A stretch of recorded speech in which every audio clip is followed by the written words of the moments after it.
વડોદરામાં ફૂડ વિભાગે દરોડાની કામગીરી હાથ ધરી। ફરસાણના વેપારીઓને ત્યાં ચેકિંગ હાથ ધર્યું। અખાદ્ય તેલના જથ્થાનો નાશ કરવામાં આવ્યો છે અને લાયસન્સ ન હોવાથી દુકાનોને પણ સીલ કરાઈ। ફૂડ વિભાગના સપાટાથી હાલ તો વેપારીઓમાં ફફડાટ જોવા મળ્યો છે।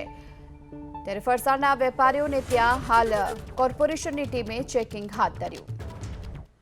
टावर विस्तार में कॉर्पोरेशन की फूड सेफ्टी ऑफिसरों की टीम द्वारा जो एक ने एक तेल वारंवार उपयोग करवामां आवे छे तेना टीपीसी चेक करीने जेना टीपीसी 25 करता वधारे हता तेनो स्थळ पर नाश करवामां आवेलो छे अने जे दुकानोवाळा पासे लायसन्स रजिस्ट्रेशन हता नहीं तेनी दुकानों हाल पूरती बंद कराववामां आवी छे अने तेमने लायसन्स मेळवी लेवा माटे सूचना आपवामां आवी छे। કેટલી દુકાનો हाल 5-6 दुकानों पर चेकिंग करवामां आव्युं छे जेना पण टीपीसी वधारे हता तेना तेलनो नाश करवामां आवेलो छे अने जेना लायसन्स रजिस्ट्रेशन हता नहीं तेनी दुकानों हाल पूरती बंद कराववामां आवी छे।